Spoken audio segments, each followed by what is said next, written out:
Whoa, whoa, whoa. It's hard to turn off that TV voice. What's going on, everybody? Tim here from the Lancaster Smokehouse, and today we're not at the Lancaster Smokehouse, we're at my home kitchen here in Listowel, and we are going to make hot chicken, fried chicken dipped in like really spiced, delicious oil. It's been on our menu for the better part of 10 or 11 years, even before we had the smokehouse and we had Hogtails barbecue. Let's get cooking.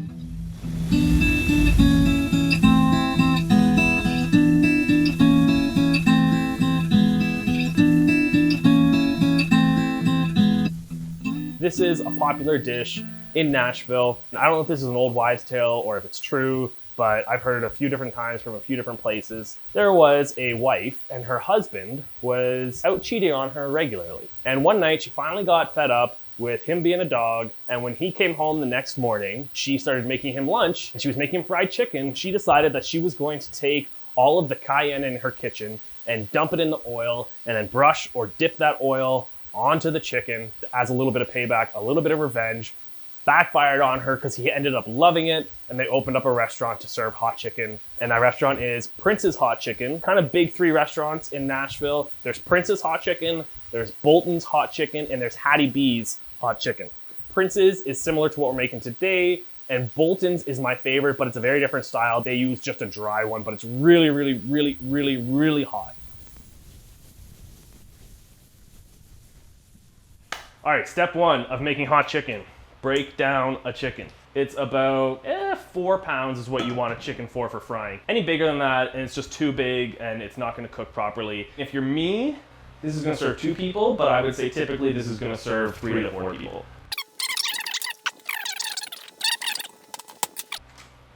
I'm gonna add in some chicken hearts. Don't let this scare you. Look at this whole pack is over a pound for $4. A pound of meat for $4. I'll show you how to prepare them really quickly. Just trim a little bit of that fatty stuff around the top, just like that. And then I'm gonna take a little bit of the top off. There can be a lot of blood in them compared to a muscle, so you just wanna soak them. And what you wanna soak them in, it usually is some sort of dairy. Today I'm gonna use buttermilk because buttermilk is great with fried chicken. And I'm telling you, these are gonna be better than a chicken nugget. They're gonna be spicy, they're gonna be super tender, they're gonna be unreal. You can make your own brine. Super, super easy. It's literally water and salt. I'm not gonna bore you with that.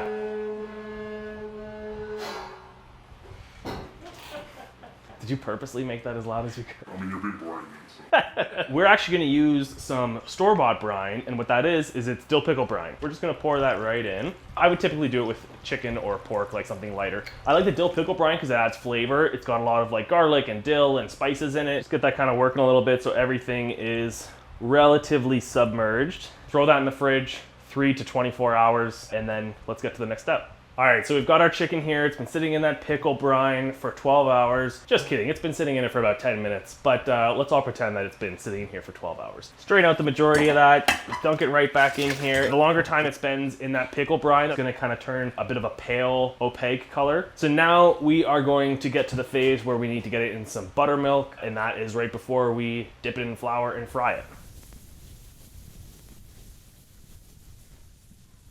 Get some regular buttermilk. It has a lot of acid and vinegar in it too, so it also tenderizes the chicken.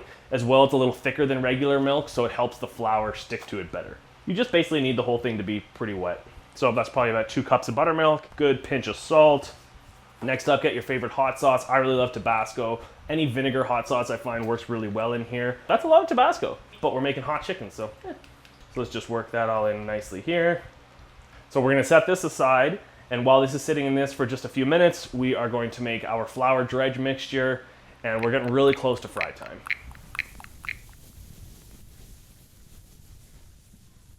This is your chance to dump your whole spice cabinet into some flour, get a little creative with it. You could use salt and pepper and flour, it's probably gonna be good, but we're gonna make it a little more interesting than that today. So first thing, get your all-purpose flour. I got a whole bird, so I have to remember that I've got a decent amount that needs to be dredged. So I got 1, 2, 3, 4, 5, 6 in a bunch. Realistically, I've probably got about 4 cups of flour in here. I always like to use some sort of starch when I'm cooking fried chicken. Usually, I like to do at least 2 parts flour to 1 part starch. I find that I can go a little less than that when I use potato starch. I'm gonna do about 1.5 cups of potato starch. Okay, so now it's time to season it. Get a bunch of salt. People use more salt at home than you think you need to. Jalapeno powder, this is crazy hot. I'm also a big wuss. I'm gonna add, I don't know what's that, half a teaspoon maybe? Onion powder, about a teaspoon and a half of that. Cumin adds that really nice smoky flavor. I'm gonna do about a teaspoon of that. Go pretty heavy on the garlic powder because everybody likes garlic. That's a lot. That's probably 2+ teaspoons. Love me some white pepper, underutilized, probably 3 teaspoons of white pepper. Chili powder, not a ton of chili powder, but that's good. We got about a teaspoon. Regular paprika, 2 teaspoons of that. We got smoked paprika. Similar flavor, but you got it smoky. So let's do one of those. I chose a lot of spices to go in this flour. Probably very unnecessary. If I'm making fried chicken, I might be backing off on some of these spices, but because I'm making hot chicken and I want it to be hot through and through, I am not worried about that at all. Chipotle, you gotta put some ginger in there. It's a really characteristic spice in a lot of fried chicken. Because I've got the jalapeno and I've got the chipotle, I don't need to go crazy with the cayenne. We got some dried ground sage. Super, super classic with fried chicken. I think that's it. I think I got through them all. So now we're just gonna mix that up super well. We're gonna taste it. Mostly, I'm just tasting for salt. It's not the most pleasant thing to taste, but sometimes you just gotta do it. Before we get our chicken into our buttermilk, I like to take some excess buttermilk and pour it right into our flour. Probably a little more than you think you need. I'm probably doing about 1/3 of a cup right there. What that does is when you fry it up, you get these little crispy shards of skin instead of just being like a flat flour covering. I'm gonna get in there with my hands, get a little bit dirty. Hands are a cook's best friend. I think that's what Julia Child said. Do you guys know who Julia Child is? Smells sweet. Yes. I got my flour mixture ready to go. Let's go grab our chicken. It's been sitting in that buttermilk hot sauce mixture a few minutes. Doesn't need to be for a super long time. Get the chicken into my flour mixture. Take your time when you're doing this. Be thorough about getting the flour all the way around the chicken. Every little surface that could be touching oil is gonna be really well coated. Trying to keep one hand for wet and one hand for dry. Trying, usually I don't succeed. Now you can let it sit in this flour mixture for a little while. You don't wanna let it sit too hard because then the liquid in the buttermilk mixture can develop the glutens and the glutens can make the crust of the chicken tough instead of crispy. We're gonna get our little chicken hearts right in that flour too. All right, let's look for that. Okay friends, next up we are going to make the hot oil, and that's the part that makes hot chicken really hot chicken. I'm gonna add a lot of smoked paprika here. I'm gonna say 3 tablespoons. Chili powder is a blend of some chilies that are dried out, blah, blah, blah. We're gonna toss some of that in there. We're gonna do about a teaspoon of white pepper. Paprika. This is probably a 1/4 cup. I'm gonna dump the whole thing right in there. That's the main flavor, is that paprika. Garlic powder, or granulated garlic, I should say. We're gonna do probably about a tablespoon of that. Chipotle, sometimes I put it in, sometimes I don't. Probably about a 1/2 teaspoon or so. Onion powder, kind of put the same amount of onion powder as you would your garlic powder. We need a good amount of salt, and we can always come back and add salt after we've tasted it. Next up, we need our sweet, and we're using brown sugar today. I like it a little bit sweet, I'm not gonna lie, so I'm probably gonna add about a 1/4 cup. Get yourself a whisk. You know what, forks are fine. A fork is just fine. Mix it up. Break up some of the brown sugar clumps. It's gonna be mostly red. That's part of what hot chicken is. We're gonna taste this as it is. I'll add a little bit more sugar and a little bit more salt. Look at that. Now we're moving on to another thing. I like to use peanut oil. I just like it because it's really, really neutral. And I'm gonna have it heating up to about 350 degrees to start. When I add the chicken, it'll drop it down quite a bit, probably to around 300 degrees, because that's how you make sure that it's not overcooked on the outside and undercooked on the inside. So I just temp my oil, and my oil is looking at about 340, which is good. I'm just gonna give it one more mix. I just wanna make sure that all those kind of wet spots are gonna be fully coated in dry flour so that when it goes in, everything is evenly coated. You wanna make sure that you put in the biggest pieces first because they will take the longest to cook. Got the breast cut here. Going into the flour. Y'all ready? I said into the flour. It's going into the oil. In goes a thigh. And when I'm done putting in all of these pieces of chicken, I'm gonna temp my oil so I kind of have an idea of where it's at. It's gonna be spicy.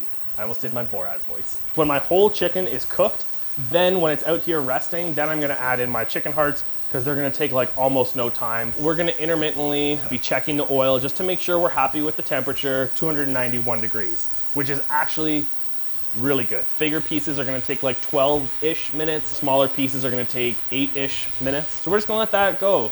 I'm actually gonna do something that I don't always do, but I'm gonna try it out today. I have some Scotch bonnet, long finger chilies or something, right into the oil. We might garnish them with them, who knows. Probably been 7 or 8 minutes. 165 degrees means that it's fully cooked. I'm gonna start now with the smaller pieces, and if they're cooked, I'm gonna take them right out. And this is saying this is at 180 degrees, so it's definitely cooked. So let's keep looking and keep taking out our drums and our wings. While we're waiting for our fried chicken to finish cooking, take a ladle of the oil, scoop it into our spices. You might get some little chunks of crispy flour bits in there. That's totally fine. Get our whisk. How's that for a whisk? Oh, I had a whisk in front of me the whole time. Well, now I have to choose between whisks. I don't even know what this is for. My mom gave me this. So let's get in here, mix this up so it's really thick and pasty, as you can see. So we're not there yet. So I'm gonna get another ladle of oil, drop that in. So now I've added, I think, enough oil, very liquidy, but it's gonna hold on to that chicken really nicely. So let's go back in, check how much of our chicken is cooked. Yep, drums are good. All right, so we've got all of our chicken out of here. Now I'm just gonna fish out those peppers. Turned up the heat. I wanna get it to like 360 or more to fry our hearts because they're really small, so they can afford a higher temperature because they're gonna cook really quickly, and then that way they'll get super, super crispy. And just very carefully drop those guys into your oil. They're probably gonna take a minute. That did not take long. Let's go with those onto the drying rack over here. Everything's out of the oil. We are pretty much ready to dip, plate, serve, eat, pass out, have fiery poops.